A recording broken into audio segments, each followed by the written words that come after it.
California is sinking into the ocean. There's a good chance that I will not be here next week, and we'll tell you about it when we start. There's no. I'm probably dead.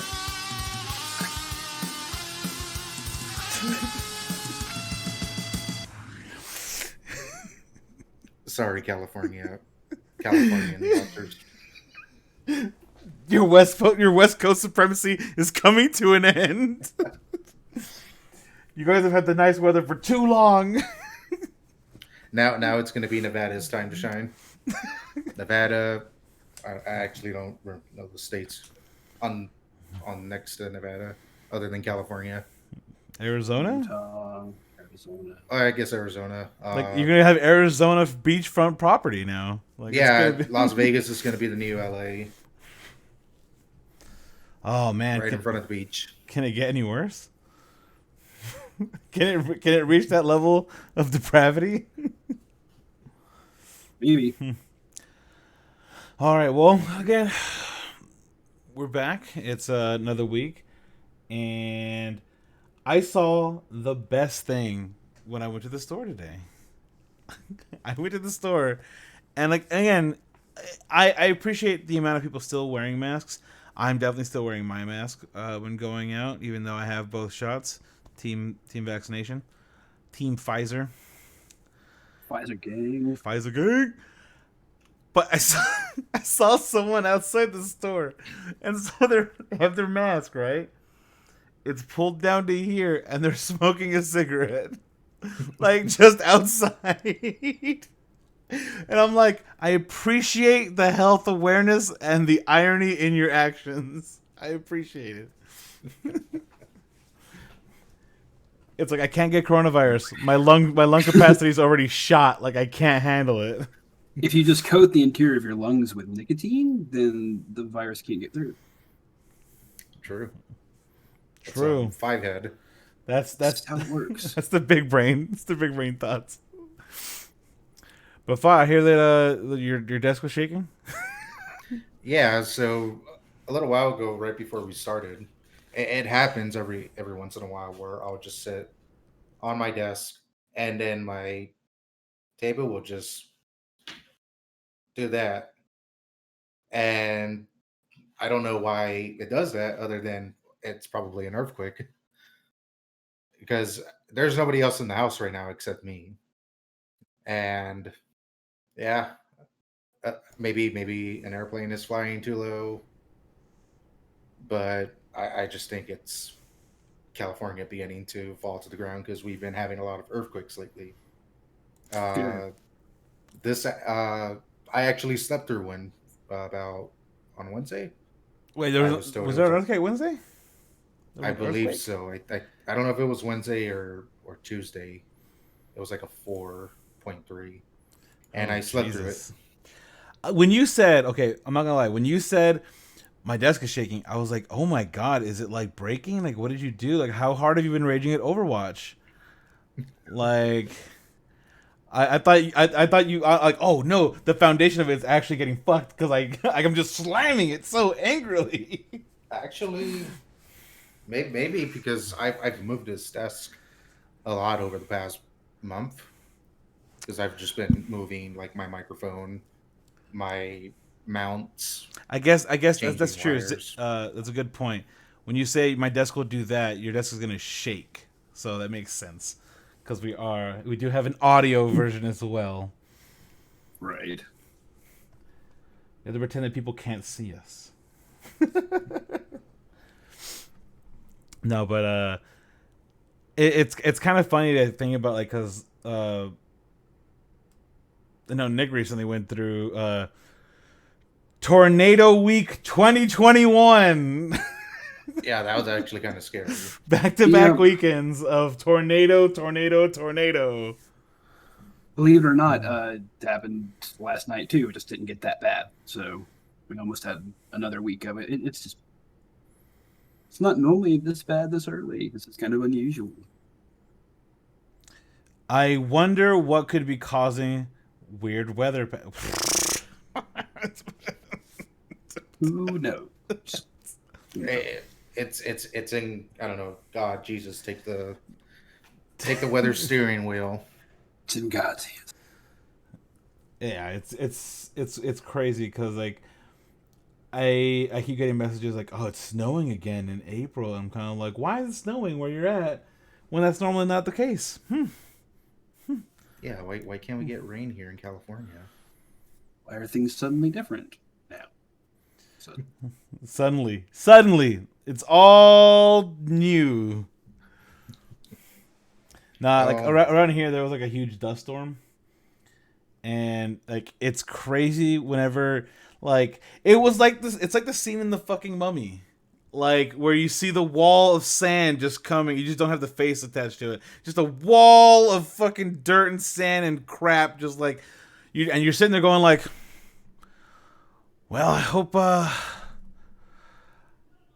that the it doesn't rain because it's gonna turn real fucking muddy real fucking soon. oof. But I'd still rather deal with that than Yeah, tornadoes and earthquakes. here we just have sun. Only it's like hotter. Go It's go on. It's hotter. I mean, that's it. There's no ending to that other than no rain, just a hot weather. Right now it's like 75. Hold on, let me. That sounds nice to be outside. Yeah, it's not bad now, but Like if we're talking about like current temperature as of right now, like out here, say yeah, 100. no, it's a nice 75 as well. It's really nice outside. Which again, get in another month, it's gonna be like, and oh, is the sun out? It's gonna be at least 90 degrees, like at least. But it's in the if you're in the shade, it feels so nice. It's so weird. It's the weirdest dry heat, you know. yeah. I never went south, so it's an interesting kind of heat, not like what we have here. Oh, the humidity. I know that was the one thing about being around humidity was I would step outside and it's like, and I'm sticky. All the time, 100%. Yep. Yep. So one of the things that like I wanted to kind of bring up is that 2021 is a really like I feel like 2020 was this big content drought, right? Like stuff was being made, but it definitely wasn't the same. And then now that everything's like opening up, blah blah blah, and everyone's like trying to rush to kind of recoup their losses. So many shows and movies and stuff like the fact that HBO Max is doing like a movie a week, and then Disney Plus had like here's WandaVision, here's the, and they did um, Raya and the Last Dragon, and they're gonna do what's the other thing that they're gonna do that's premium? Black Widow. Are they doing that premium? I can't remember anymore. I can't remember. But yeah, they're doing the $30 movie thing. Yeah. Like I've It's an interesting idea. I don't know if I'll do it for Black Widow. I mean, my problem with Black Widow is that they're clearly setting up the next person to fill that role of badass, not actually superpowered woman kind of thing. And who plays it? Florence Pugh, you said. Florence Pugh, yeah. But I don't know. It's like it's probably a prequel because clearly she's dead. So like Yeah, they've said that the deaths that we've seen like have to stay, or there's no weight to them. well I know that Everyone can undie. Then was James Gunn's thing about death. Like Groot is dead. Yeah, Yondu is dead. different Groot. It's baby Groot. It's Groot's offspring. Twig Groot. But yeah, there's been a number of shows like you have like WandaVision, and that was a nice like change of pace. Right now we have Falcon the Winter Soldier. I keep doing that too. It's not No, Captain Falcon and the Winter it's Soldier. Captain Falcon. Falcon It's Captain Punch. Falcon and the Winter Soldier. That I would watch that. that would be a wildly different show. A nice little Disney Nintendo team up. Yeah, slightly different show. Yeah. It's like there's it's the Winter Soldier and Captain Falcon driving F-Zero cars. It's like they're in Mario I'm here Kart. for it. That'd be really We've been good. playing a lot of Mario Kart lately since we got the Switch. It's been a big one. Oh yeah, I bet.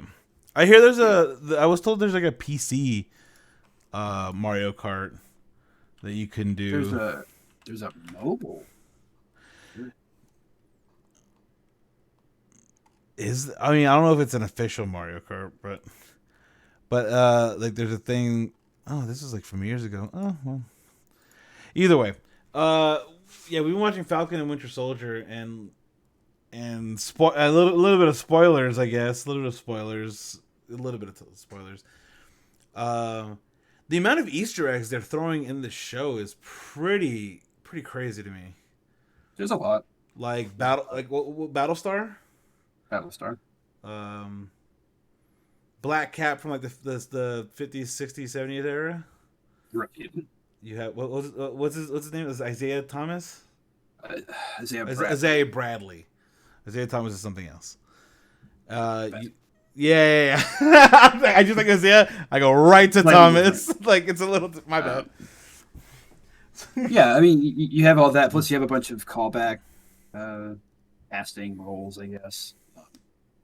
You have Agent 13. Rhodey shows up in one episode, which is nice.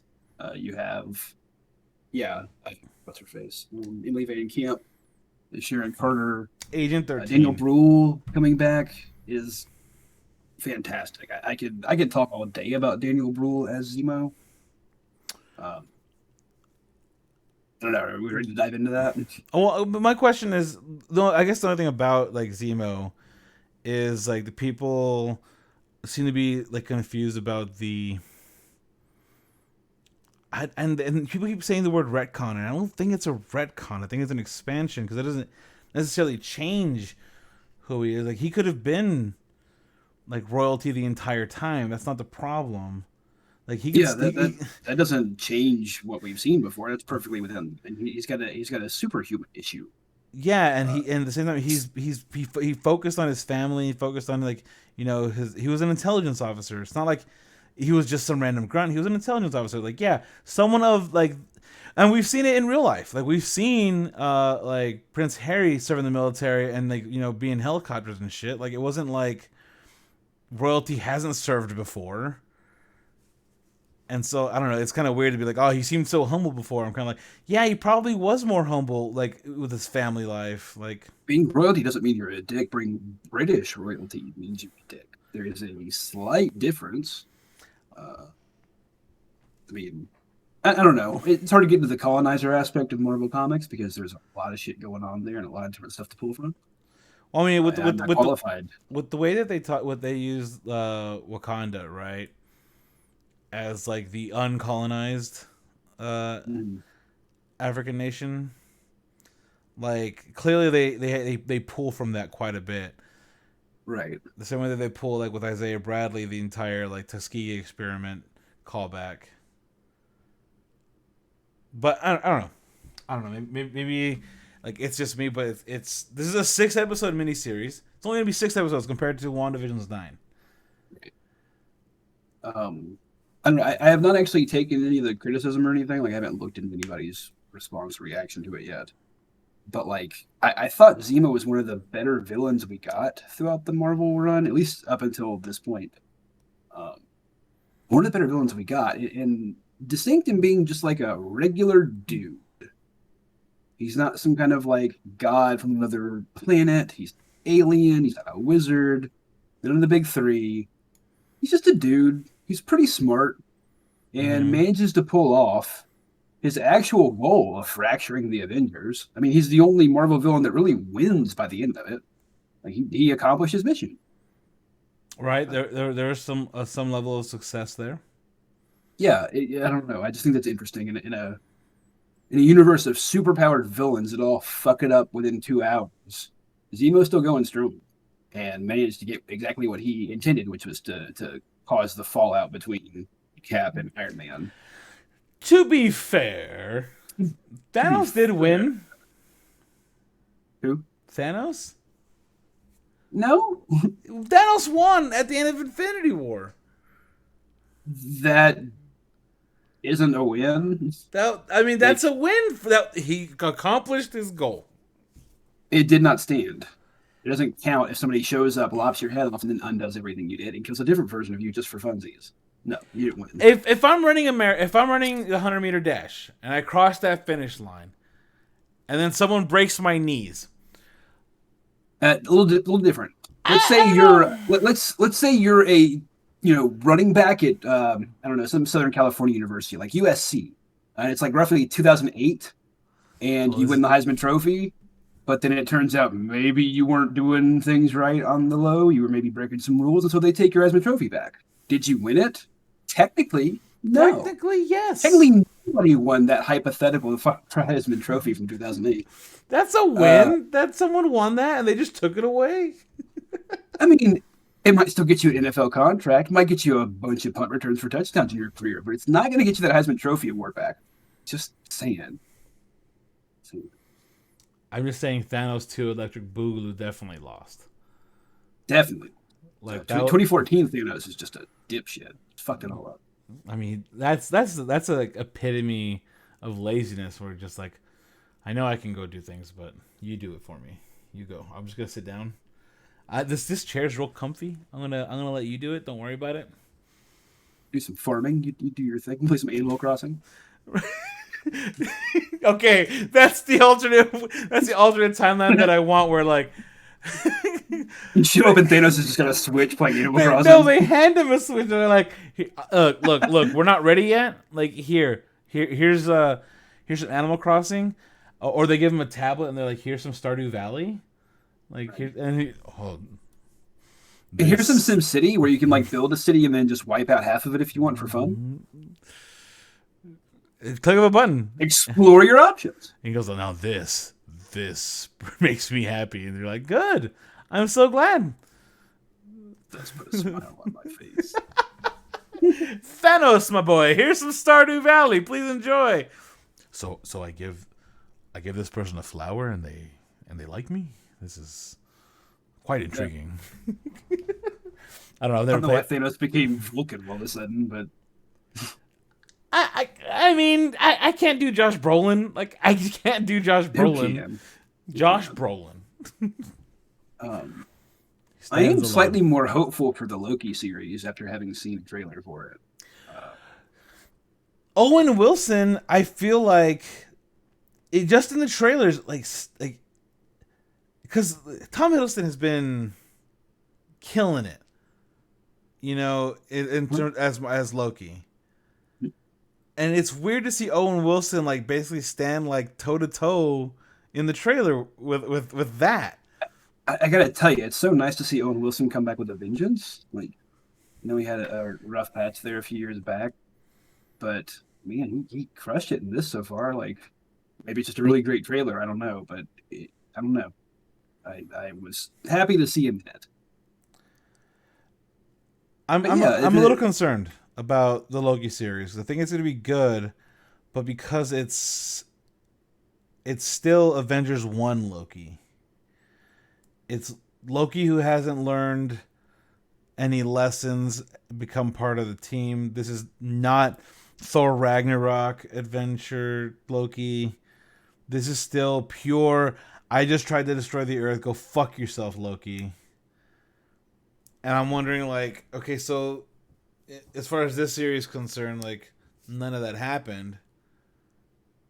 And, like, I don't know, like, it's kind of weird to, like, reset the clock on Loki that hard to 2012. Don't think we'll actually get a full reset on that. I think part of doing all of this wibbly-wobbly, timey-wimey stuff is that you'll have to, you're actually going to see him face those scenes, I would assume. He's going to have to show up and kind of face the things that happened in the other timelines. I don't know. That's just my assumption, but I assume that will be dealt with in some capacity through the narrative of the series run. Well, Could just be I making saw something that people were wanting, which I guess would be a pretty decent miniseries on Disney Plus, but like I feel like it might be like pushing it, and it was like a fake poster for Captain America, Man Out of Time, and it's him returning all the stuff back in the different timelines, right. and it's And like it kind of seems like that's what they're doing with this. That seems like the basic premise. right. So why do it? Why do it? Why would they want to do that? Like I don't know. Why would you want that? It Like seems like they're pulling in the Loki Agent of Asgard storyline to me, uh, which is Loki going around kind of acting as like the James Bond of Asgard and just kind of fixing stuff as he travels around. But it's also got the variants, which we heard mentioned or referenced directly in the trailer for Loki. There's a bunch of different variants of Loki that have existed throughout the comic run. So, uh, Bim Loki, Child Loki. There's other Lokis that exist, and if they are pulling from that, then best guess for me would be that we're going to see a variant of Loki be kind of the big bad of the series, probably an older Loki, maybe one that succeeded in, killing his brother and father and sister. Uh, I don't know. There's some parallels there that seem to be there, especially with the TVA, the Time Variance Authority. In Mobius and Mobius coming around, like in one comic book run, he kind of punishes the Fantastic Four for fucking up timelines, so it's kind of pulling from that too. It, I don't know. We'll have to see where it goes. It depends on how imaginative they want to be. Obviously, Wanda kind of teed up a real Hail Mary there and then kind of backed off of it, which settles better with me the more I think about it. Actually, we'll just have to see how they do it. yeah, I'm hopeful that they like at least leave it entertaining. Like it's kind of interesting because like these stories, like they're they're the weirdest kind of like necessary unnecessary things. Like because like you have the main like when it comes to the MCU, you have the main universe, right? And you have like these that are canon and they're just kind of like side stories, but like you don't need to know what led to like, need you don't need to know what led to uh the government like made Vision, remade Vision, like how that came to be. You don't need to know that like oh she learned she's a witch and now she's studying that shit up. Like oh, none of that's necessary, but it's interesting and fun to see it. It's kind of like those. It makes me think of those like side miniseries in comics where you have like the main storyline, what you're really telling, and they're kind of like someone went off on a little side adventure, and you can go buy that miniseries like a 4-issue run, and you go buy those 4 issues and learn a little something, and it informs what's happening, but it's not necessarily like required reading.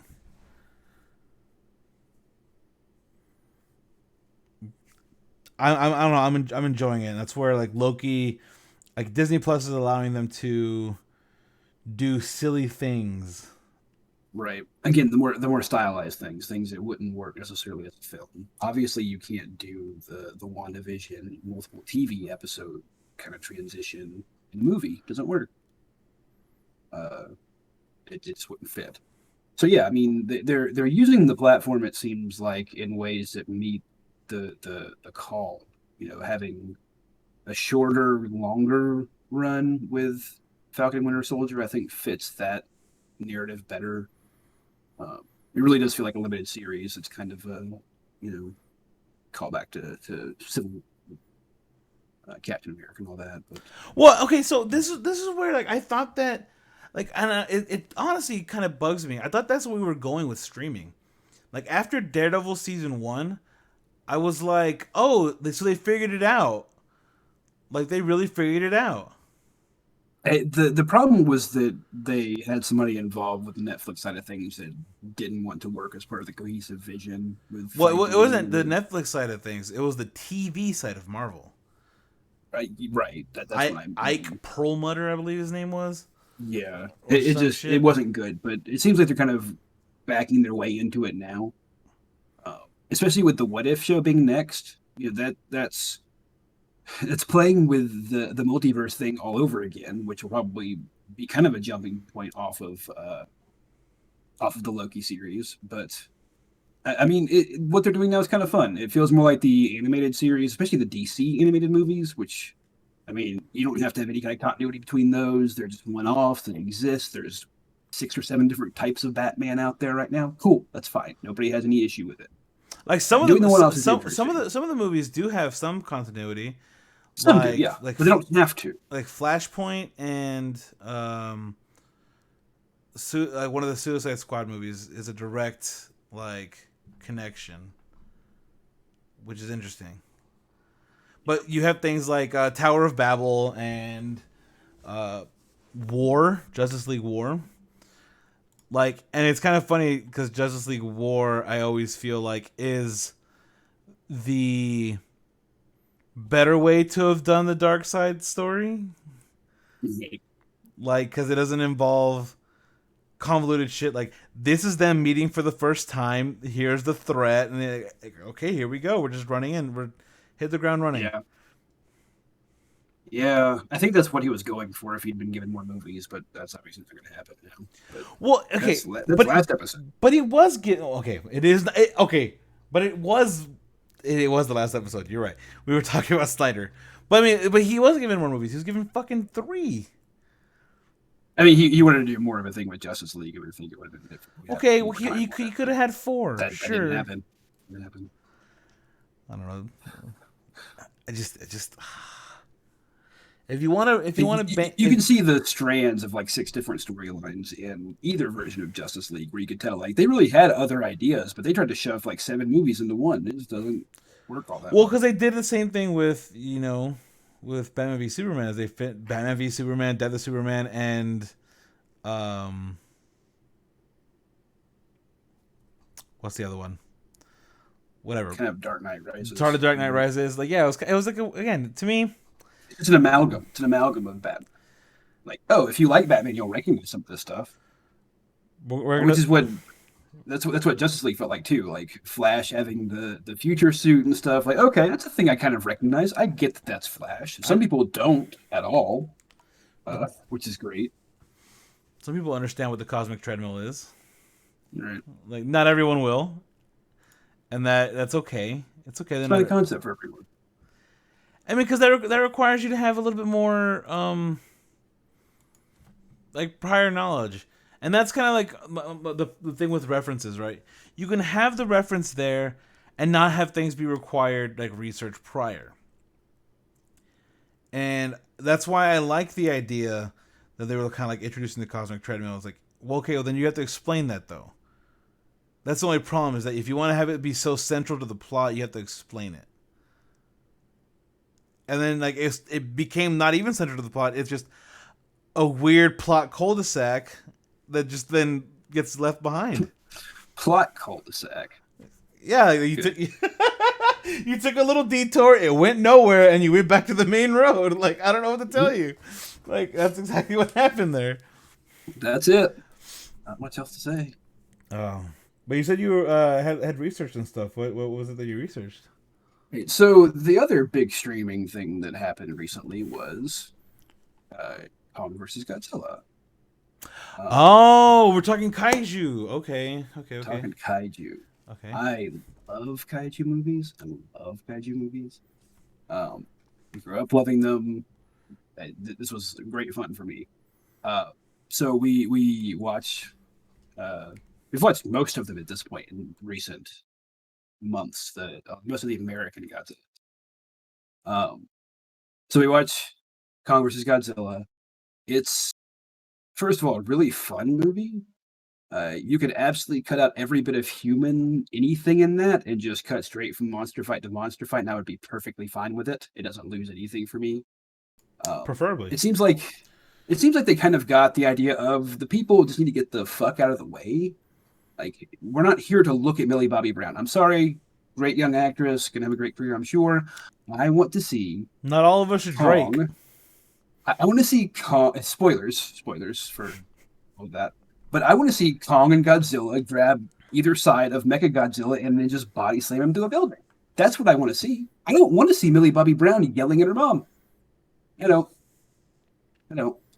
And this one kind of got there a little bit quicker. I don't know why they pulled like random unused bits from the core to try and like fill out the plot of the movie, but like that was fine. Listen, Journey to the Center of the Earth was a great movie apparently, and someone liked it a lot. Well, I mean, I don't know. I don't remember. Hollow Earth ever being a part of the Kong. It is in this MonsterVerse. They bring that shit up all the time. I know in this. I know in the recent MonsterVerse, but that's not like an original King Kong thing, right? No, because again, like original King Kong is Skull Island is where they go to find Kong, but like they just find Kong and on a random island, cannibals and stuff, and then they dip out with Kong. So yeah, but yes, we have seen Kong Skull Island. We have seen Godzilla 2014, Godzilla King of Monsters. After that, we were like, okay, we kind of want to get better understanding of Godzilla. So we watched Shin Godzilla, the 2016. That's the Japanese one, isn't it? Of the Japanese series. That's Shin more... Godzilla is how they kind of rebooted the series going forward with their Godzilla, the Japanese Godzillas. Right. And it was incredible. It is an incredible movie. It's a movie. It's a movie that's definitely more understanding of how to do the human side of what's going on. If you're into that, when it comes to kaiju, yes. Specifically, though, watching Shin Godzilla, it's a very different approach. This is more traditional, where Godzilla is the main antagonist. The problem here is Godzilla. Godzilla isn't showing up to help anybody. Godzilla isn't showing up to fight another monster. Godzilla is the problem. We have to kill Godzilla. That's the whole premise. But in a really unique and odd take, one that I haven't seen in any Godzilla before, we see Godzilla as a very unevolved version of herself early on. So we see like a lizard with a couple of flippy legs that manages to get its way up on the shore, basically, and flop around down an inlet. And then over time, it evolves and stands upright, pops out arms, and becomes the traditional Godzilla we're used to seeing. And that's interesting. That's a different take on Godzilla than what I've seen. We always see big scary monster. You see a couple of mushroom clouds and grainy newspaper footage in the opening montage, and then we see big Godzilla, and we go, "Oh yeah, nuclear bomb Godzilla, got it." This is different. It's definitely more in line with the way that it's kind of weird when people say like, "Oh, it has an old B movie feel." And like a B movie feel tends to be people like in labs and like talking about shit. And then it's not B movie. That is a misunderstanding of this plot. Right. No. Yeah. It's more like a traditional Godzilla movie where there is no individual main character. The main character is Godzilla, and everybody else is just reacting to it. Yes, Shin Godzilla Bureaucracy is a real monster. It's mostly boardrooms. Like 2/3 of this movie takes place in boardrooms, and it's they're like, okay, time to do this whole military strike. So call in the tanks, and then somebody goes, okay, let's call in the tanks, and somebody goes, okay, all right, time to call in the tanks. All right, got it. Tanks, let's go. And he goes, oh, the tanks aren't working. Oh shit, the tanks aren't working. Oh shit, the tanks aren't working. Hey, tanks aren't working. Oh shit, hey guys, the tanks aren't working. It's this just constantly throughout the movie. The very, very obvious tone here is that bureaucracy is part of the problem. It is the everyman, blue-collar-ish scientific workers who all band together to create a method of stopping Godzilla. I won't go into the full thing, because it's MacGuffin, but whatever. But it's a silly premise, actually, but it makes sense when we get to the end of it. So eventually they do actually stop Godzilla. They manage to find a way to freeze him. So they get a bunch of tank truck things filled with this liquid nitrogen E substance that freezes Godzilla. And they manage to knock him over somehow, and they just pump all this shit into his mouth, and then he like steps up like he's gonna go be fine, and he just like pops into a frozen version. And so now there is this giant frozen Godzilla in the middle of fucking Tokyo. And like, we know he's gonna pop up again. Like, we didn't stop him, we just kind of like ended the threat temporarily. So like, guess we need to figure out something to do here. And that's kind of how it ends, is what are we doing next? And I thought it was really interesting that this was a very different take on Godzilla, and I wanted to understand it a little bit better as to why we're seeing a different take on this. Mm-hmm. And so, looking into the time frame, it was made in 2016, I believe. Uh, Give or take. just a few short years after the Fukushima Yeah. nuclear incident. This Ah. movie is a retelling of Godzilla with the Fukushima incident in mind, rather than just the H American bomb. attack. You still definitely have the traditional Godzilla elements of America caused this by nuking the shit out of Bikini Atoll a few times, but Only a few times. its ever evolving nature as a threat directly mirrors kind of the way it comes from the ocean, very similar to the tsunami that came with the earthquake. The evolving threat, the threat getting bigger and more dangerous over time, is directly the Fukushima incident. I mean, some of the visuals are taken directly from news footage of Fukushima. The trucks that are driving this liquid to freeze Godzilla are the same trucks they drove in to try and abate the fires at the Fukushima plant. It is beat for beat. And I thought that was really interesting, because Godzilla has always been this kind of metaphor for, the H bomb in and of itself, and of kind of American imperialism and a whole bunch of other stuff. But Japan, being the only country in the world that's had two major nuclear incidents, being attacked by another country with nuclear weapons, then also having a nuclear meltdown as an accident. They have a unique relation to atomic concept and nuclear energy and things like that. I mean, it's really interesting to see their media play out and how that develops. But Well, I mean, as I was it's also kind of funny to take a look at, right? Because like that's where, like, if we're looking at the trends, like post World War II, like media started becoming things like, again, you have things like Godzilla and this fear of American imperialism and nukes. And then you also have like all their mecha stuff, so it's always like, here's this new technologically superior threat. Like, are they helpful? Are they not? Like, it's kind of that fear, and you even saw that in a lot of science fiction B movies in America. But like, sure. but then you also get like kawaii anime, so it's kind of like, like the culture just fucking the culture just exploded in different directions where you're like, yes, Godzilla, the this threat. You had like these amazing like black and white films, and then you also had things like QT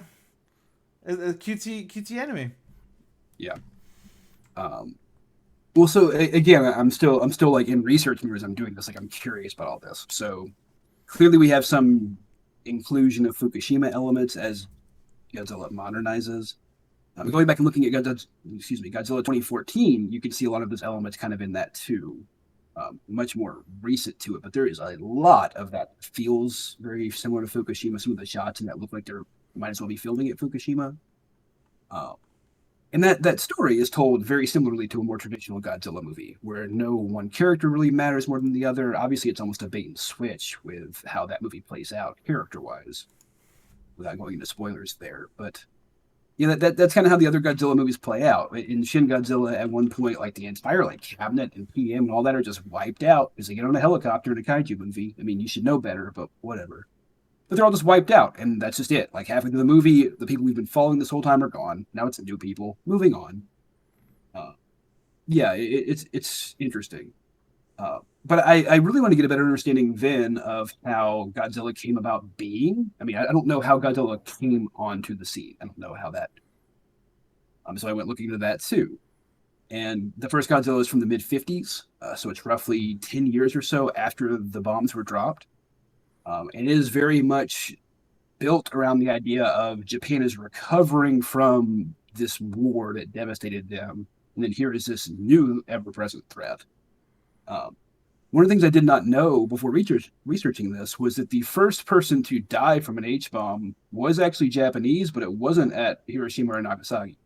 It was actually a test. There was a fishing boat that was in the nuclear drift of one of the Bikini Atoll tests.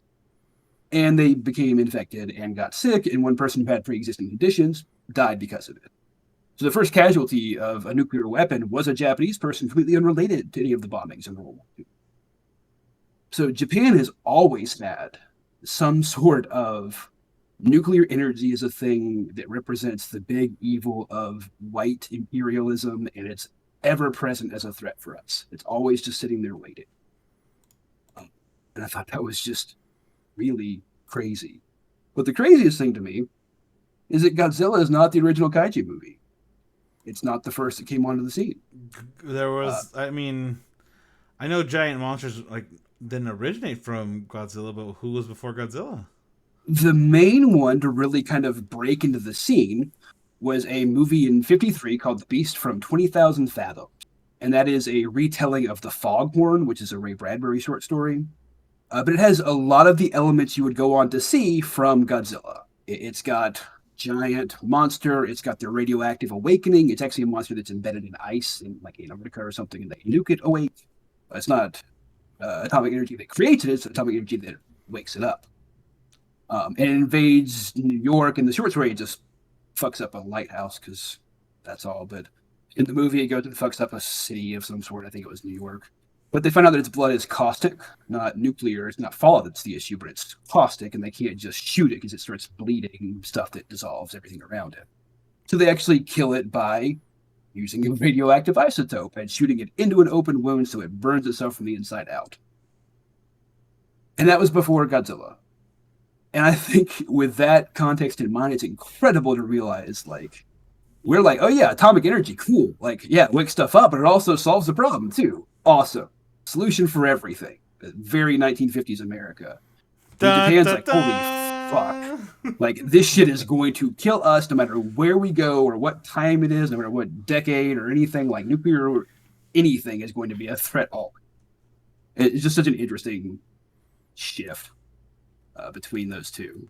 So So yeah, did a really big deep dive on Godzilla. when it comes to Godzilla, though, my favorite thing about well, even Kong as well, because again, Kong is what, from the 30s. So I mean, like, Yeah, that's even like, again, pre World War II era, big monster. Rawr. yeah, pretty crazy. With Godzilla, it's always funny to see how people take it like super seriously, as if there weren't like really really silly official Godzilla things that happened like nonstop. The third Godzilla movie was King Kong versus Godzilla. Like Yeah, it was an early concept. King Kong was the established character. This would be like if Pacific Rim did a Godzilla crossover, yeah, which is which actually would which be has really been cool. joked about.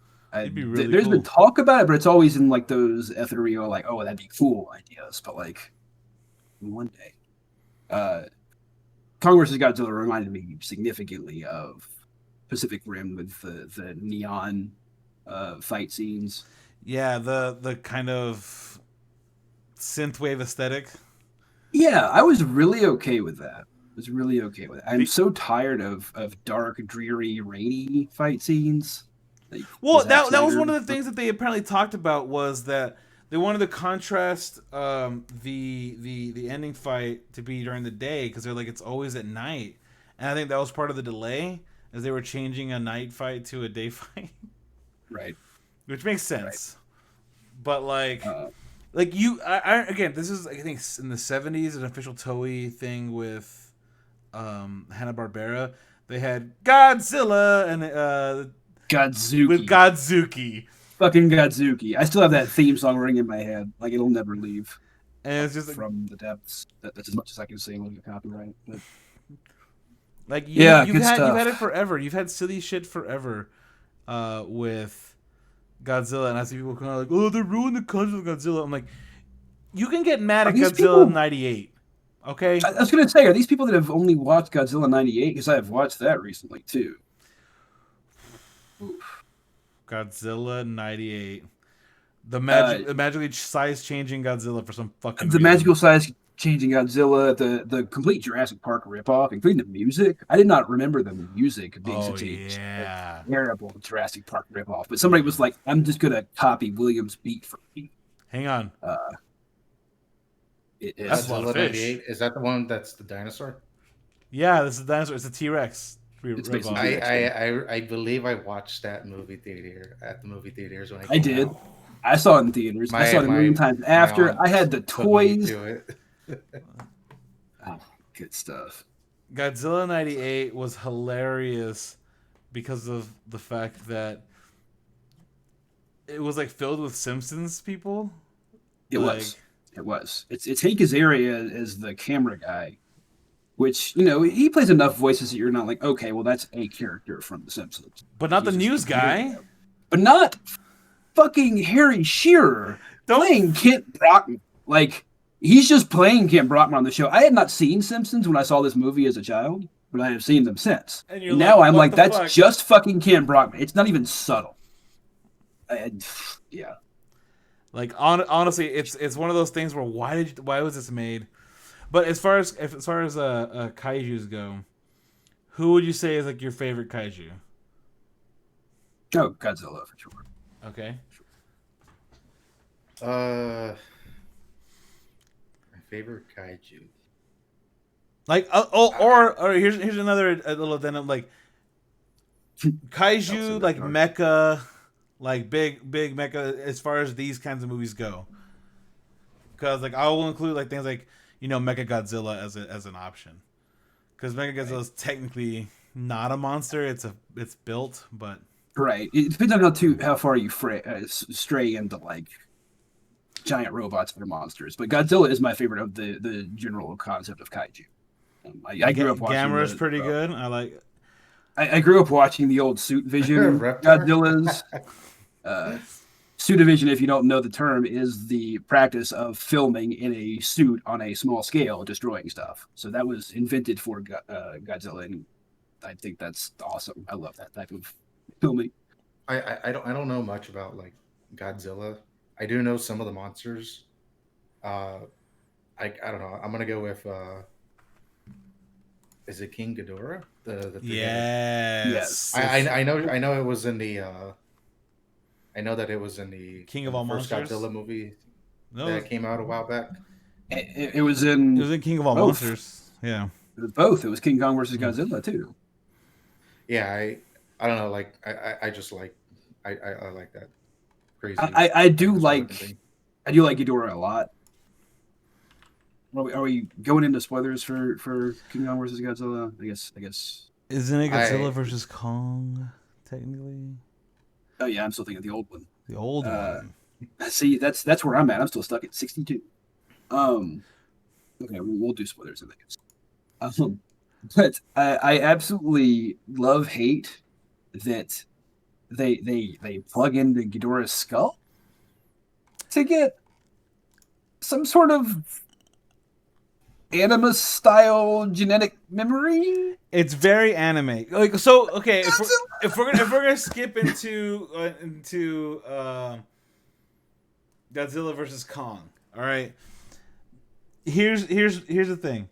The jump in technology is really weird, but like it's all in service. It's all in service to the plot, sure.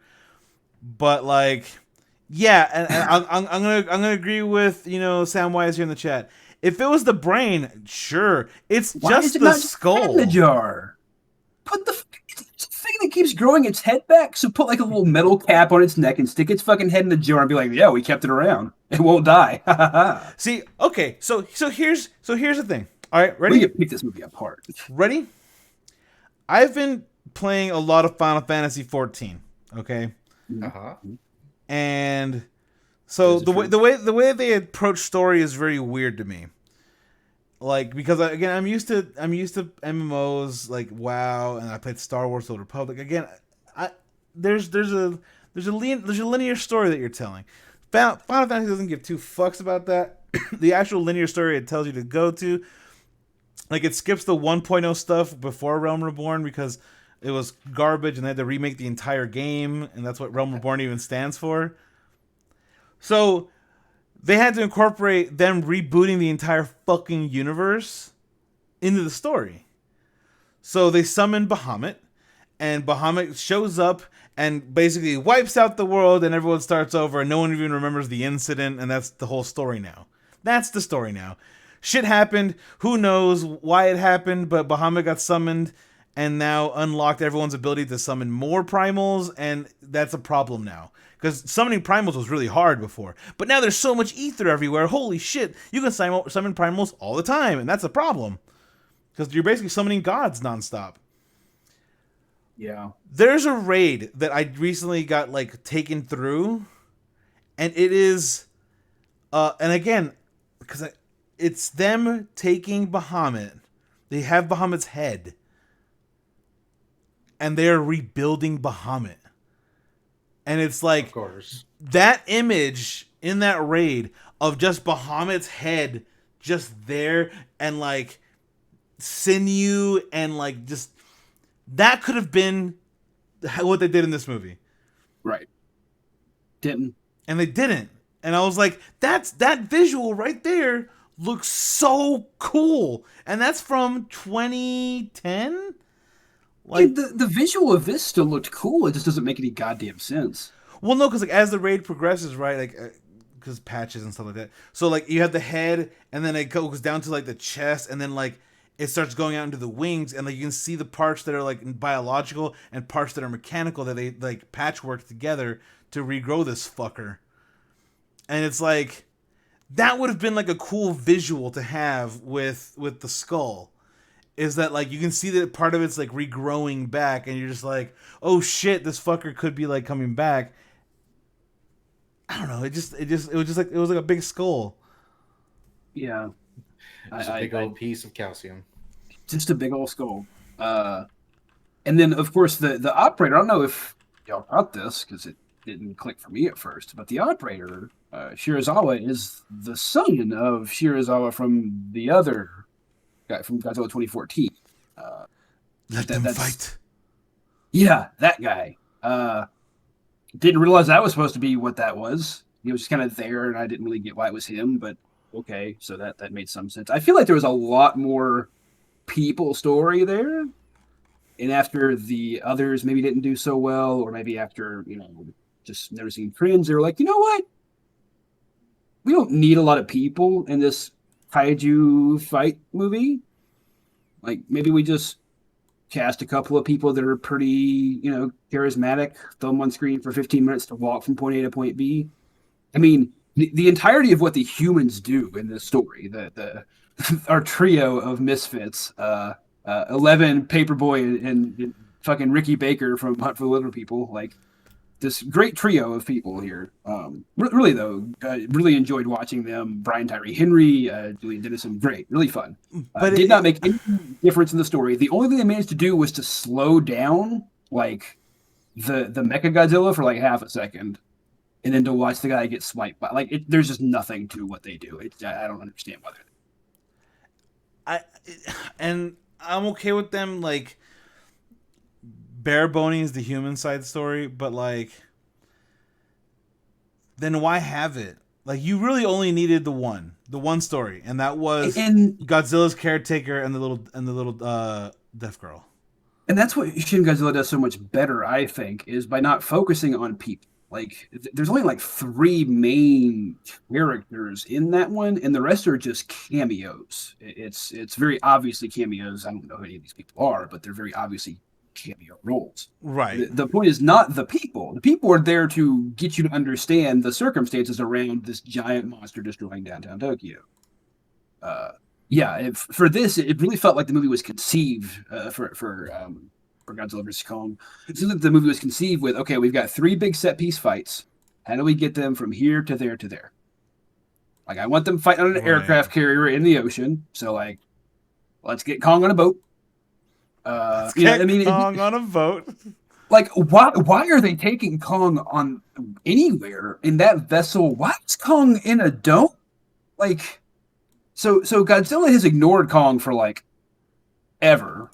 But then we're worried that Kong is going to get Shrek'd by Godzilla, so we put a dome around, like we Truman Show Kong to save him.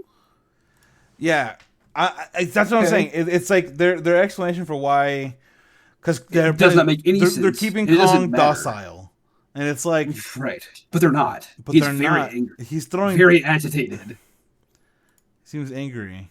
He goes full Truman Show and goes like, "What the fuck? I can tell this is a simulation. Let me out." So yeah, obviously just all of that to get him on a boat so they can have Godzilla and Kong fight on the aircraft carrier. That's And I'm okay with them awesome. completely Awesome skipping scene. logic I though. loved the fight. I'm It okay with was them skipping logic amazing. though. Like in Yeah, terms I don't of need it. like they're like, oh, here's this secret multinational billionaire who's like, I want to do this, and then the U.S. military is like, yeah, sure, take some carriers and some battleships, like no big deal. Yeah. Like, Uh, if Just take a few let's thousand just call people. him Milan Tusk. If this Milan Tusk guy was just like, hey, I need a whole navy, yeah, they just gave it to him. Wild. No idea why. just Uh, the personality of Ghidorah in the skull taking over the person control and then controlling Mechagodzilla. I don't really understand. Fucking cool though. Like again, watching Kong cool. and Godzilla It's cool. each grab an arm and they just drive that motherfucker through a building. All Like, I wanted did though, they just kill 20,000 people doing that? Yes. Is that important right now? Obviously no. not. I mean, they're gonna do it anyway. Might as well enjoy while they're doing it. And we'll clean up after. There's one thing I really wanted, and I wanted Kong to RKO Mechagodzilla. Just wanted to just run and grab him and boom, give him the RKO. Just top it off, like be full on fan service nonsense. But I found the image that I was talking about though. Like I think the best thing though that Godzilla vs Kong did, decision making wise at least, was to make Kong the main character. By making Kong the principal like character What? arc, it actually works. Like you could genuinely cut out the people. This would be a better film. I don't need any people talking. I don't need one bit of exposition. Just have the big monkey and the big iguana beat the fuck out of each other, and then the iguana look at the monkey and be like, "Stay down." The monkey be like, "Okay, shit, I'm down," and then walk off having respect for each other. I got all of that. It's all in there. You don't have to have somebody tell me, "Oh, look, they respect it." No, I got it. I got it. Like it's awesome on its own. Give me 80 minutes of Kong and Godzilla beating the fuck out of each other. Cut the rest out. how do you feel about that movie? I haven't watched it, but We talked about this. Fucker. We talked about you watching this movie, and you were like, "Yeah, I'm gonna watch it." I know Oh my god! I did not watch it, but I did watch I don't know. Somebody just explained the movie to me. But that's I mean, no, I watched a video of someone explaining the movie, not you guys explain it to me. I mean, the explanation is Big Monkey Yeah, versus that's Big what I figured. Lizard. I figured For what it's worth, Big Monkey fighting radioactive dinosaur. yeah. For what it's worth, and Elle will confirm this in the comments, but like before we started the movie, I was like, okay, here's what's gonna happen, and called it beat for beat for beat, with the exception of, I thought we were gonna do Mecha Godira. I thought that was where we were going first, Because it's the Gojira and so skull. yeah. No, Before we that's even gonna watched be the the movie, sequel. I just assumed it was gonna be Mecha Godira first. I don't know. I just thought it was. But so I called that as being the thing, and so we're watching it, and then it turns out to, be Mecha Godzilla instead. I'm like, oh shit, I missed. But then it turns out it really is fucking Mecha Godira because it's his fucking skull and personality. I don't fucking know. Right. But I got it right on the back end. Right. Like it's kind of funny to be like, all right, here's Godira. Now I want you to fight like God. Yeah, I need you to use these boosters and rocket punches perfectly. Like okay. Like I guess. Yeah, I love the Red Letter Media guys, but they're all away. Either technically or in their takes, and that's okay. We're all allowed to be shitty and bad takes sometimes. I will say though, watch Shin Godzilla. I'm never have shitty bad takes ever on anything. Watch ever. Watch Shin Godzilla. It's really good. It is a very different type of Godzilla. You will laugh your ass off when you first see Godzilla on screen because it looks fucking hilarious. It is very much the pseudomation motion capture style of filmmaking when it comes to Godzilla. And the first iteration is just, it's silly. We laughed. We stopped and laughed for a good 2 or 3 minutes. Can't take the threat seriously at first because Godzilla just looks fucking hilarious. But I mean, at least, you're not too like taken out of the story by because like you understand that that's like a change. Yeah, Like, like and it that's has where to be like the things that are silly about the initial iteration are things that change over the evolution. Like if you don't have them be silly, you may not even notice that they're again that's what makes you think back to Godzilla '98, right? Is there. that it's just a T-Rex ripoff from start to finish. And then raptor eggs. Remember raptor eggs? They also had raptor eggs when you have eggs in here too. They had actual raptors too. Like don't And forget the raptors running raptors. around the garden. And then yeah, and then raptor eggs as the alien-ish egg is the setup for the potential future that never happened. Yeah, like I think Godzilla '98 would actually be more well received if it wasn't a Godzilla movie. If it was just some random, just throw some sort of name on there and don't do it as Godzilla, it almost works. Like it's silly, but it's very Roland Emmerich silly. And you're like, get into this, but like it's not Godzilla. It's just not. Oh my god, that movie. Well, Roland Emmerich also included like a Roger and Ebert stand-in to kill. Did Like he gotta did. gotta gotta kill The the. mayor and the assistant are Ebert and Glenn or whatever. I was Uh, like, what the hell? right. If it's its own unaffiliated thing like Cloverfield, I think it does much better as a movie. I really do. But you didn't get any of the Japanese money from it because they don't even recognize it as a Godzilla movie. Like they've pulled that monster and they refer to him as Zilla without the god. Like they Eee. include the kaiju just to throw shade at the kaiju. Like, yeah, here's all of Godzilla, and here's that weird cousin that we don't really talk to much. Hi guys. I'm Yeah. from New York. What? What's up, I guy? Fellas.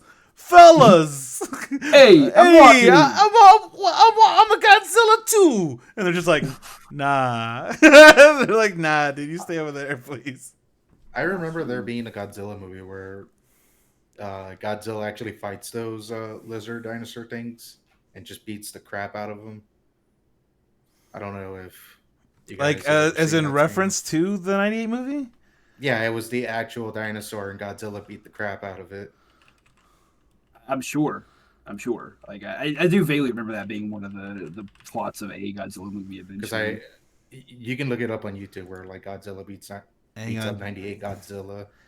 It is a short clip from Monster Wars. Apparently, Yeah. it's a movie called Monster Wars, Yeah. and it is very low budget. Like, Now I need they're in to see. Australia apparently because I just saw the Sydney Opera House in this fight,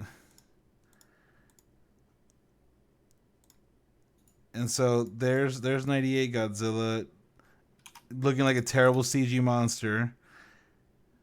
Oh my gosh! It gets tail whipped by original Godzilla into the Sydney Opera House, and then original Godzilla just fucking nuclear breaths it down to nothing. There you go. It was a It's thing. playing really heavy metal music Yeah, while doing it. That's I why I had remember. muted. I remember something like that. So you remember Monster Wars? We still haven't seen Godzilla versus Kong. That's really Wait, so what is this one from? Monster Wars is what it says. Is that Final Wars? Or is it Monsters on Attack? There's two that could fit that, and I don't know which one. No. Oh Because fuck. there was a 2001 one called Final Wars that had, or not 2000, that was 2004, I think.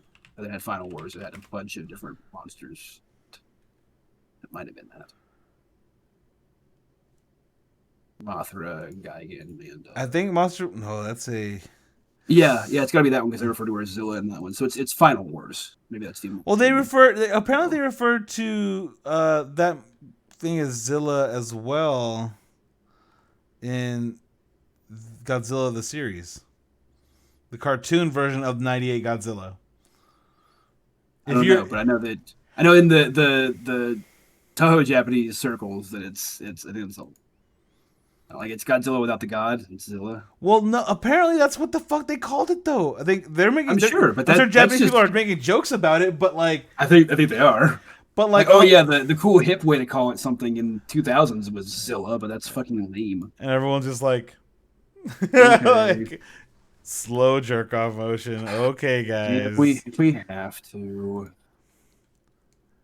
Gojira is just such a good name. Like it's just such a fucking good name. It is. It's solid. You don't need to do anything else. You just leave it as is. I don't know. It's weird how the only other big kaiju movie like Cloverfield worked, but then like the idea kind of got sidetracked because like 10 Cloverfield Lane clearly wasn't a Cloverfield movie until they added that shit at the end. Great movie though. Great movie, but it definitely wasn't supposed to be like a big monster movie. But then you have Pacific Rim, and then like anything after that, like, do you know any other kaiju movies that have been like successful or anything? Yeah, it depends on how far we stretch the term of kaiju.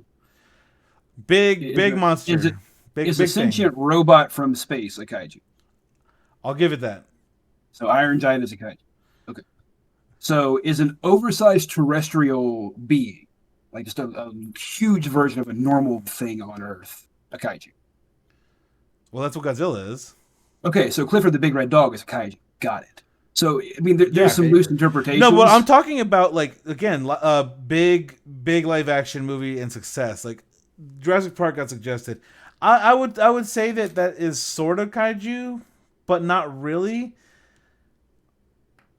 Is it- because I don't they're know if I not would big consider that kaiju because because it's not to bigger me, than what they kaiju were. is I kaiju mean, to me is like a lot of gigantic the monster, unnatural in a way. Jurassic World is a kaiju movie because the I-Rex is something that doesn't fucking exist. that's fair. I'd give it to that Like one. there's scientific meddling on top of scientific meddling. Okay, so I have a couple of things to mention in this discussion though. You know, a lot of the big kaiju names are all considered a Godzilla property, but they weren't necessarily. Ghidorah, Rodon, Mothra, all of those are things from other things, if I'm not mistaken, and they've just kind of been condensed into Godzilla. So, you know, that's part of it. Shit, what was I going to say else? Well, let's see. Rodan was in a 1956 Oh, film. that's the other thing too, is that a lot of stuff that could have happened for us got like stripped of its actual plot and thrown into stuff like Power Rangers. Like there might have been more kaiju options if not for like just Sentai stripping all of shows. the kaiju. Yeah, they just took like old stock footage from kaiju movies, stuck it with old footage with martial art movies, and went, oh look, they fight on foot and they fight as big giant monsters. It's great. But that's not what happened with Power Rangers. Yes, for the initial run, it was there was a kaiju show that they had rights to that was, you know, the mechas that were all fighting, like the mechas and the power suits were all separate things, as best I understand it. Like It was still putty soldiers and stuff were one show, and then the Mechazord was another show, and they just combined them. It was a combination of things, but it was still a Sentai like show. Transformers. It was a Sentai show. Right. And it was kind of like Transformers in that sense but like the only thing that it changed. But also had was, kaiju elements to it. I mean, right. the Mechazord had enemies to fight, and those were all kaiju. Technically, Like they were just taken from weird kaiju movies. But they weren't taken from movies. They were part of that show. The other show. The other show had the same thing. Yeah. Yeah, They were all all that show was small. all encompassing. Like they just took it like what's his face? Took it I already forgot his name. He took his name the show and then just added like spliced in American teenagers. A combination of things. Yeah. Like it wasn't until like even later, like they still do it. Like what they do now is like as that Sentai show continued to have new seasons and stuff, they just take what they did and then like dub over and then cut in American scenes like in between where they would have like the Japanese cast. Like it's just splicing and like redoing, so it's like super cheap to produce because like someone else is producing the show already. Like imagine having the exact same thing and then just like, and now we just put our scenes in it because it reminds me of I think Ghost in the Shell, right? The show. Since they're all like cybernetic, right? They're all cyborgs. For them, a lot of the scenes, their mouths aren't moving. They're all talking like through their cybernetics. So you can just dub over fucking anything. Who gives a shit? Like you just take that show and redub it in your language, and like congratulations, it works. you're there. It does. It works. But yeah, like that's where I think that's where that sort of pseudomation kind of like gets to still exist and thrive. Yeah, it's just limited. It's not a. It's a very niche market. Like I said, if you extend it to things like smaller kaiju, I mean, I guess kaiju doesn't have to be huge necessarily. I mean, I just like But like you could Rodan. argue maybe the Mist is a kaiju.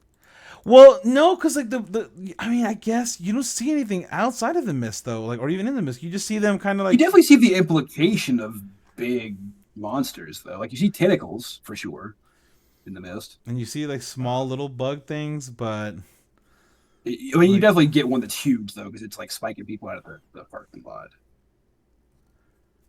I don't know. yeah, Again, it depends on how far you want to stretch it. how far.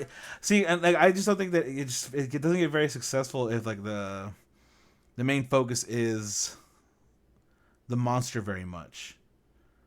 Like unless it's Godzilla and Kong, like I don't understand. It's kind of weird to me because Pacific Rim had a lot of emphasis, like, oh, here's our side of this. Here's our robots, and each nation has like their own robots, and like, It's cool. okay, that's cool. It's very, very, very good. But that same concept didn't stretch through into the sequel, and it could be just because Guillermo del Toro didn't fucking direct it. Right. Like I said, the original Kaiju movie was the Beast from 20,000 Fathoms, and that was directly going off of a Ray Bradbury short story.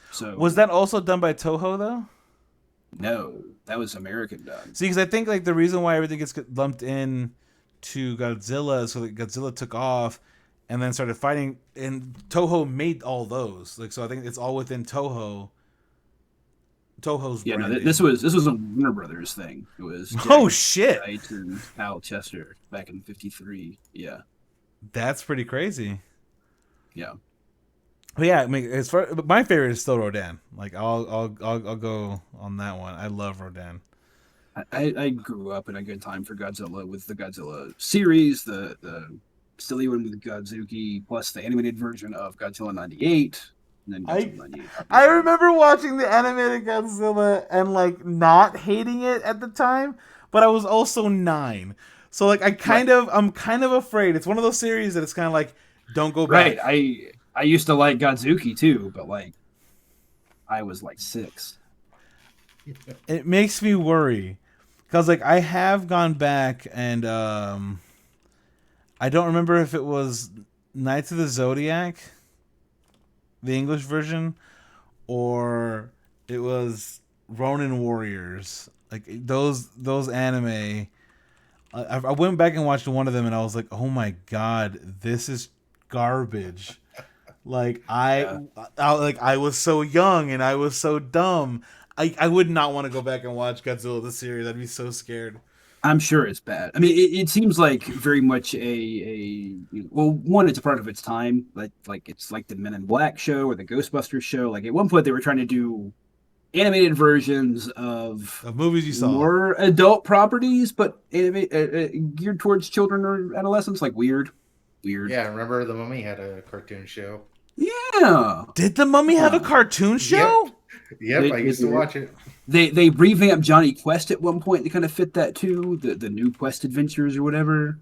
New Adventures of Johnny Quest, and that's what it was. Like with the guitar riff opening, the X-Men animated series is kind of the same vibe. X-Men animated series Uh, didn't have a movie tie-in though.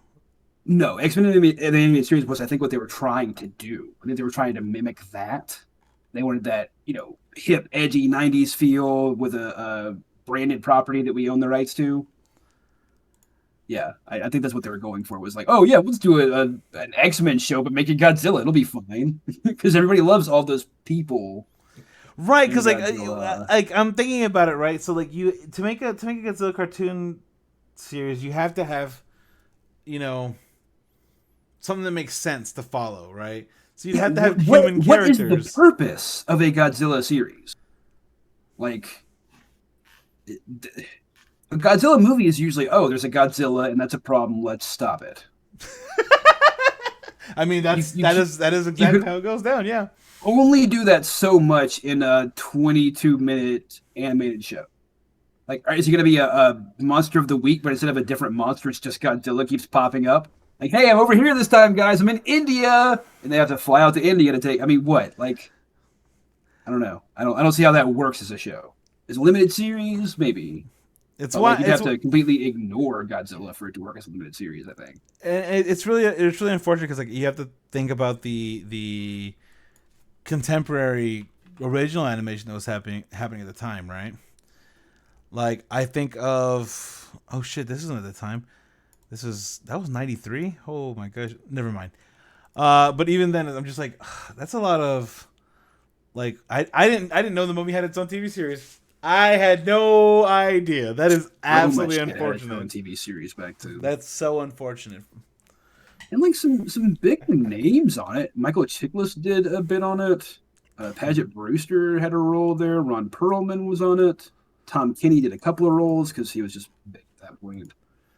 I am in awe right now. Yeah, wild, right? Frank Welker's the voice of Godzilla, of Zilla. Like, that's Frank Welker, so they just keep getting Frank Welker to pop up for stuff, which is great. Like, that Does dude. does Godzilla talk in the series? No, Frank Welker is famous for just doing animalistic vocalizations.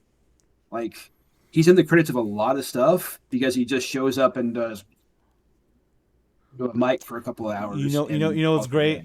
Your broadcast cut all that out because Well, it realized that it wasn't words. Right. It's like, that's not a human talking. That something's happening that's incorrect. I'm not gonna. It's just I'm animal sounds. We'll just cut some stock animal sounds into the YouTube version of this. Good job, NVIDIA. Yeah, you actually did a really great job, actually. So fuck you this one time. But yeah, I mean, he does. Besides being a brilliant voice actor, in the fact that when he gets a major role, he just makes it his normal speaking voice, so it's harder to recast him. But he also does all of these amazing animal sounds and these chitter chatters and stuff like that. Like Appa and Momo in Avatar are Frank Welker. And he does all of those types of voices. So that makes like, sense. He just keeps making money. Them residuals coming in all the time. Especially if you become, pretty big in the He's pretty big. as far as like episode count goes, because like if you're in every episode. Well, yeah, that's the thing is because you're doing all those little animal voices, you end up doing the background voices on every episode. Like even if you're playing, he plays Freddy a lot of Scooby Doo episodes. But if you do that one random episode where Freddy's not in it, Frank Welker's still there because he's doing the rut-rows for Scooby or something. Like you just get extra work by being able to do more. Yeah, I looked up a list of Toho Kaiju. Like and there's one that's just giant rat. Yeah, good. Giant beast. My favorite kaiju, giant rat. My favorite kaiju is giant rat. Wait, it says there's Rathalos. Oh, the quintessential American kaiju, Stay Puft Marshmallow Man. Of course. There you go. How did we forget Stay? That's it. That's. I mean, I guess you could consider the Statue of Liberty to be the quintessential American Mecca. Hell yeah, hot take. If anyone was going to tweet that now, if anyone was going to classify it, I would allow it on the list. If there was like a best kaiju list, I would 100% allow things like Clifford and Stay Puft Marshmallow Man. I mean, Clifford is kind of like the extreme version of the joke, but like you do have to kind of draw the line somewhere. And if you're just talking about oversized animals, you have to include Clifford. Like we do have those. Wasn't Mighty Joe Young a bigger than average gorilla? Was he a little mini Kong kaiju? I mean, that's the thing about whether or not, like, depending on the iteration of Kong, is Kong really a kaiju? Right. Because, like, you think about, like, the original Kong, he could climb up the Empire State Building, and, like, it's not really that big of a deal. But, like, they clearly, this Kong, like, because Kong in Kong Skull Island, they said, he's still growing. And then now we have him in 2021 in Godzilla vs. Kong, and he's way bigger. Way bigger. Like, there's no holding a woman like this in your hand. It's like this. Like, it's like a fucking finger. Like, that is the person in his hand. Like... Well, since we don't have like a definitive way of debating this, I'm just going to go by the official Kaiju Wikia, Is Okay. Paul which Bunyan which kaiju? Is good question. The the oxes. oxes? Yeah, The the ox is ox definitely a definitely. Yeah, kaiju. like I don't know about Paul Bunyan, but the Great Blue Ox is definitely a fucking kaiju. It does list both. King Kong is on there. Stay Puft is on there. Reptar is on there. So there are a few. Most of them tend to be kind of like tongue in cheek, referencing a different kaiju. But we do have a few American kaiju. There are a few American kaiju that can. Honey, I blew up the kid. No, I.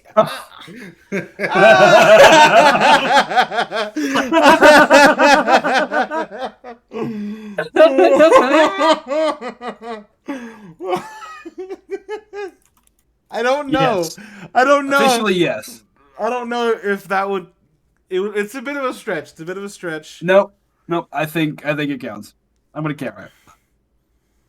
I forgot how big the baby got. Like as big as the fucking Flatiron building or something. Like it was pretty big, but and it's been a while since I've seen that movie. I'm gonna be honest with you. It's been a minute since I've seen that movie.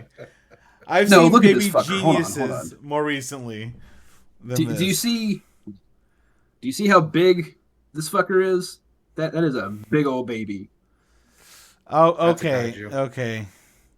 That is as big as a fucking Vegas strip casino. I'll give Honey I Blew That Up is the a Kid motherfucking kaiju. But I'll say this: not a good kaiju. Like if we're Not a gonna, good kaiju. not a good Just a kaiju, but kaiju. I'll give it to you. Like you can add it to the list. You can make that argument. You can That make that the has to argument. count.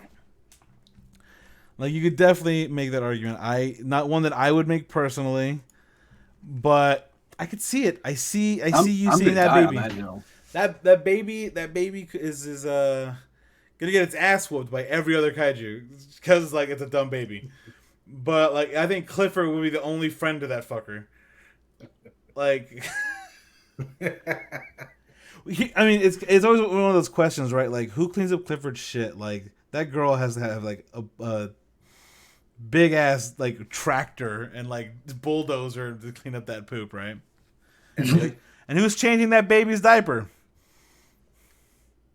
Me. Well, that's Ain't why you have nobody. Paul Bunyan. Oh my god, this got away from us. I think it's exactly what it needs to be. Nothing like a bunch of kaijus. That baby's gonna get bigger. True, that baby's still a baby, not even full adult. And So like, technically speaking, the term kaiju translates as literally as possible a strange beast. So it seems like the concept is actually more cryptid than giant being. I think as Americans we kind of equate kaiju explicitly to being giant monsters, but the term doesn't necessarily imply that.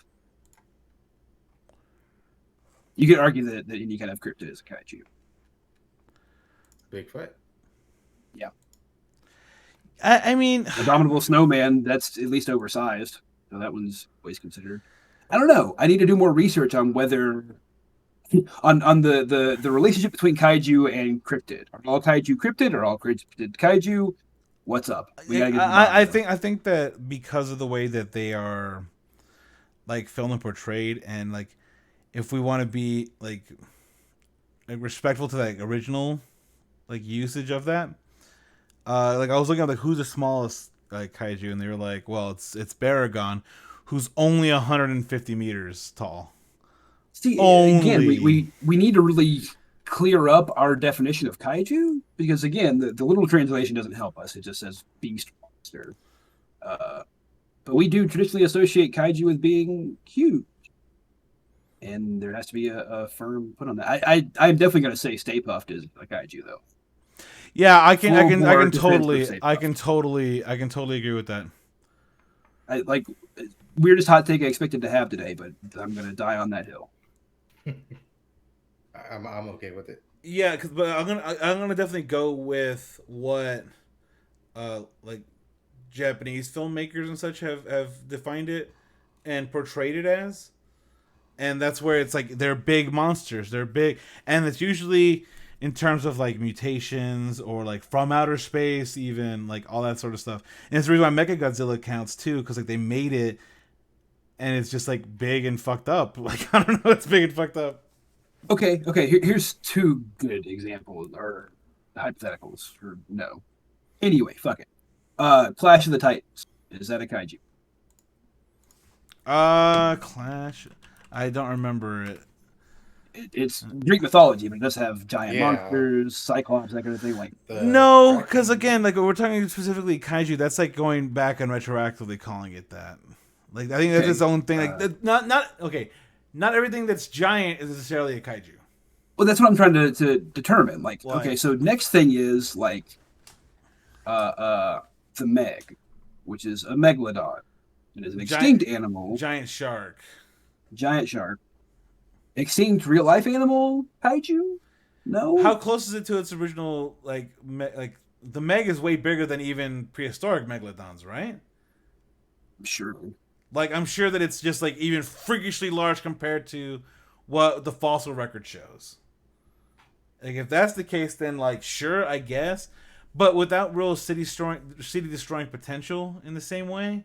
Like I don't know if it would really count because like the threat has to also be able to affect like the human characters as well.